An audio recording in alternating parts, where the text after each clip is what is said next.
ನಮಸ್ಕಾರ, ಮನಶ್ರೀ ಚಾನಲ್ಗೆ ಸ್ವಾಗತ. ವಿಡಿಯೋ ತಂದಾಯಿತು, ಬನ್ನಿ ಇವತ್ತು ಅಗ್ನಿಸಾಕ್ಷಿ ಸೀರಿಯಲ್ಲು ಹೇಗೆ ಮೂವ್ ಆಗುತ್ತೆ, ಏನು ಸ್ಟೋರಿ ನೋಡೋಣ. ಅದಕ್ಕಿಂತ ಮುಂಚೆ ನನ್ನ ವಿಡಿಯೋಕ್ಕೆ ಸಬ್ಸ್ಕ್ರೈಬ್ ಮಾಡಿಲ್ಲ ಅಂದರೆ ದಯವಿಟ್ಟು ಸಬ್ಸ್ಕ್ರೈಬ್ ಮಾಡ್ಕೊಳ್ಳಿ, ಹಾಗೆ ಒಂದು ಲೈಕ್ ಕೊಡಿ. ಇವತ್ತು ಅಗ್ನಿ ನಿನ್ನೆ ಅವಳು ಸಾಕ್ಷಿ ತಪ್ಕೊಂಡಿದ್ದಕ್ಕೆ ಇವತ್ತು ಹೆಂಗೆಂಗೋ ಆಡ್ತಾನೆ. ಒಂದು ಸಮ ನಿಲ್ಲಲ್ಲ, ಕೂರಲ್ಲ, ಫ್ರಿಜ್ ತೆಗಿಯೋಕೆ ಹೋಯ್ತಾನೆ, ಅಲ್ಲೇನೋ ತಗೊಳಕ್ಕೆ ಹೋಯ್ತಾನೆ, ಮತ್ತೇನೂ ತಗೊಳ್ಳಲ್ಲ, ವಾಪಸ್ ಬರ್ತಾನೆ. ಈ ಥರ ಅವನಿಗೆ ಈ ಕಡೆ ಬಂದು ಸಾಕ್ಷಿ ದುಡ್ಡು ಕದ್ದಿದ್ದು ಸಿಕ್ಕಿದೆ ಅಂತ ಹೇಳ್ಬಿಟ್ಟು ನಾಟಕ ಆಡಿಕೊಂಡು ಅವ್ರ ಅತ್ತೆ ಅವಳಿಗೆ ಒಂದೇಟು ಹೊಡೆದು ಮಗಳಿಗೆ ಆ ದುಡ್ಡನ್ನ ಸಾಕ್ಷಿಗೆ ವಾಪಸ್ ಕೊಡ್ತಾಯಿದ್ದಾಳೆ. ಟ್ರಿಕ್ಕು, ಏನೋ ಟ್ರಿಕ್ ಇರುತ್ತೆ ದುಡ್ಡು ಕಿತ್ಕೊಳ್ಳೋಕ್ಕೆ. ವಾಪಸ್ ಕೊಡ್ತಿದ್ದಾಳೆ, ನಮ್ಮ ಅತ್ತೆ ಎಷ್ಟು ಒಳ್ಳೆಯವರು ಅಂತ ತಿಳ್ಕೊಳ್ಳಿ ಅಂತ. ಹಾಗಾಗಿ ಸಾಕ್ಷಿಗೆ ಕಣ್ಣಲ್ಲಿ ನೀರು ಬರುತ್ತೆ.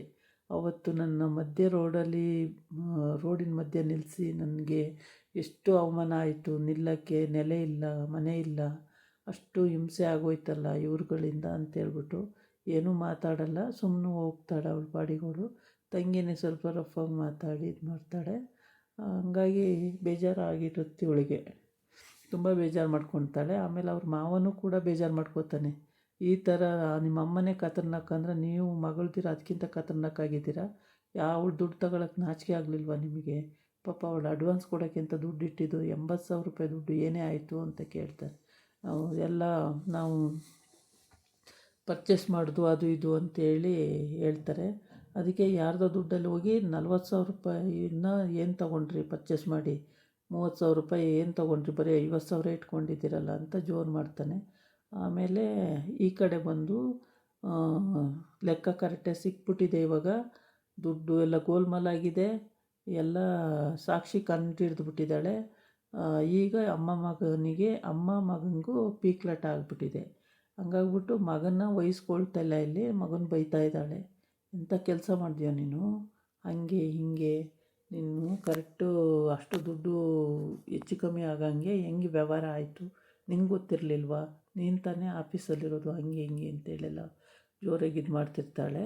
ಆಮೇಲೆ ಅರವಿಂದ್ ಬೈತಾನೆ, ಇಷ್ಟು ದುಡ್ಡು ಗೋಲ್ಮಾಲಾಗಿದೆಯಲ್ಲ, ಈ ದುಡ್ಡನ್ನ ನೀನು ಲೆಕ್ಕ ನೋಡ್ಕೊಳ್ಳಿಲ್ವ, ಹಂಗಾದ್ರೆ ನಿನಗೆ ಆ ಲೆಕ್ಕನೇ ಗೊತ್ತಾಗಿಲ್ವಾ, ಇದನ್ನೆಲ್ಲ ಸಾಕ್ಷಿ ಕಂಡು ಹಿಡ್ದಿದ್ದಾಳೆ ಅಂತೇಳ್ಬಿಟ್ಟು. ಆಮೇಲೆ ಅವ್ರ ಅಮ್ಮ ಏನೋ ಗೊತ್ತಿಲ್ಲ ನನಗೆ ಅವನಿಗೆ ಮಗನಿಗೆ ಸಖತ್ತು ಬೈತಾಳೆ. ಬೈದ್ಬಿಟ್ಟು ಹೋಗು ನೀನು ಅಂತ ಕತ್ತಲಿಂಗ ಅಂತಾಳೆ. ಅವನು ಹೋಗ್ತಾನೆ. ಆಮೇಲೆ ಇವಳು ಅಷ್ಟೇ, ಇದು ಹೆಂಗಾಯಿತು ಅಂತ ಗೊತ್ತಾಗಿಲ್ಲ, ಸ್ವಲ್ಪ ಹುಡ್ಕೋಣಂತೆ, ಹಾಗೆ ಹಿಂಗೆ ಅಂತ ಏನೇನೋ ಪೂಸಿ ಹೊಡೆದು ಇವಳು ಜಾಗ ಖಾಲಿ ಮಾಡ್ತಾಳೆ. ಈ ಕಡೆ ಅವರಮ್ಮ ಕರ್ಕೊಂಡೋಗಿ ಅವು 2 ಹೆಣ್ಮಕ್ಳನ್ನು ಸಮಾಧಾನ ಮಾಡಿ, ಒಬ್ಬಳಿಗೆ ಏಟಾಗಿತ್ತಲ್ಲ ಕೆನ್ನೆಗೆ ಹೊಡೆದಾಗ ಅವಳಿಗೆ ಇದು ಎಲ್ಲ ಹಚ್ಚಿ ಆಯಿಂಟ್ಮೆಂಟ್ ಎಲ್ಲ ಹಚ್ಚಿಬಿಟ್ಟು, ಆಮೇಲೆ ಅಲ್ಲ ಕಣಮ್ಮ, ಅಲ್ಲಿ ನೋಡಿದರೆ ಹೊಡೆದೆ, ಇಲ್ಲಿ ಬಂದು ನಯಸ್ಸಾಗಿ ಆಯಿಂಟ್ಮೆಂಟ್ ಹಚ್ತಿದೆಯಲ್ಲ, ಏನಮ್ಮ ಇದು ಅಂತ ಇನ್ನೊಬ್ಳು ಕೇಳ್ತಾಳೆ. ಅದಕ್ಕೆ ಏನು ಮಾತಾಡಲ್ಲ, ಮುಖ ಮಾಡಿಕೊಂಡು ಇವಳಿಗೆ ಆಯಿಂಟ್ಮೆಂಟು ಕೆನ್ನೆ ಕೆಂಪಾಗಿದೆ, ಬರೆ ಬಂದಿದೆ, ಅದಕ್ಕೆ ಆಯಿಂಟ್ಮೆಂಟ್ ಹಚ್ತಾ ಇದ್ದಾಳೆ.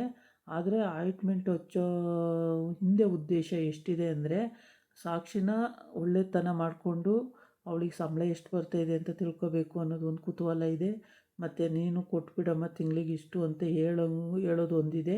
ಅದಕ್ಕೋಸ್ಕರ ನಿಂಗೆ ಎಷ್ಟೇ ಬರುತ್ತೆ ಸಂಬಳ ಅಂತ ಮಗಳು ಕೇಳ್ತಾಳೆ. ನನಗೆ 30,000 ಬರುತ್ತಮ್ಮ ಅಂತ. 30,000 ರೂಪಾಯಿ ಎಷ್ಟೇ ತಂದು ಕೊಡ್ತೀಯ ನೀನು ನನಗೆ ಅಂತ ಜೋರು ಮಾಡ್ತಾಳೆ. ಮತ್ತು ಬಾಯಿ ಮುಚ್ಕೊಂಡು ಕೂತ್ಕೋ ನೀನು, ನಿನಗೆ ನೀ ಸಂಬಳ ಅಷ್ಟೊಂದು ತಗೊಳ್ಳೋ ಯೋಗ್ಯತೆ ಇಲ್ಲ ಅಂದಮೇಲೆ ಮಾತಾಡಬೇಡ, ಸುಮ್ಮನೆ ಕೂತ್ಕೋ ಅಂತಾಳೆ. ಅವಳು ಸಿಟ್ಕೊಂಡು ಆ ಕಡೆ ತಿರ್ಕೊಂಡು ನಿಂತ್ಕೋತಾಳೆ. ಈ ಕಡೆ ಇವಳಿಗೆ ಆಯಿಂಟ್ಮೆಂಟ್ ಎಲ್ಲ ಹಚ್ಚುತ್ತಾಳೆ. ಹಚ್ಚಿಬಿಟ್ಟು ಇವಳು ನಾಟಕನ ಶುರು ಮಾಡೋಕ್ಕೆ, ಅಂದರೆ ಯಾವ ರೀತಿ ಕೀಳ್ಬೋದು ಅವಳ ಹತ್ರ ದುಡ್ಡು ಅಂತ ಇವಳು ಐಡಿಯಾ ಇದೆ. ಆದರೆ ಸಾಕ್ಷಿ ತುಂಬ ಚಾಲಾಕಿ ಇದ್ದಾಳೆ. ಯಾಕೆ ಅಂತಂದರೆ, ಅವಳು ಈ ಥರ ಸನ್ನಿವೇಶ ಆದಾಗ ಹಸಿರು ಮೆಣಸಿನ್ಕಾಯಿ ಅಗ್ದು ತಿಂತಿರ್ತಾಳೆ. ತಂಗಿ ಬೇಡ ಅಕ್ಕ ತಿನ್ನಬೇಡ ಅಂತ ಹೇಳ್ತಿರ್ತಾಳೆ. ಅಂದರೆ ತುಂಬ ಇಂಟೆಲಿಜೆಂಟ್ ಹುಡುಗಿ ಅವಳು. ಹಾಗಾಗಿ ಯಾರಿಗೂ ₹1 ಸಿಕ್ಸೋಕ್ಕೂ ಬಿಡಲ್ಲ, ಯಾರು ತಿನ್ನೋಕ್ಕೂ ಬಿಡಲ್ಲ. ಅದರಲ್ಲೂ ಅವ್ರ ಅತ್ತೆ ಹೊಂಚಾಗ್ತಾಯಿದ್ದಾಳೆ ಅವಳ ಹತ್ರ ಕೇಳಬೇಕು ಅಂತ. ಇವತ್ತು ರೂಮಿಗೆ ಒಂದು ಚಾರ್ಜರ್ ತೊಗೊಂಡೋಗಿ ಇಡೋಕ್ಕೆ ಹೋಗಿದ್ಲು.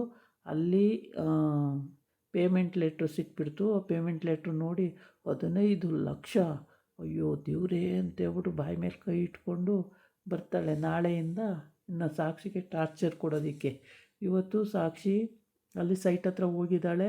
ಇನ್ನೂ ಅಗ್ನಿ ಹೋಗಿಲ್ಲ, ಸಾಕ್ಷಿ ರೆಡಿಯಾಗಿ ಹೋಗಿದ್ದಾಳೆ. ಆದರೆ ಅಗ್ನಿಗೆ ಫೋನ್ ಮಾಡ್ತಾಯಿದ್ದಾಳೆ, ಬರ್ತಿಲ್ಲ ಅಗ್ನಿ ಇನ್ನೂ. ಅಂದರೆ 10:30ಕ್ಕೆ ಇರೋದು.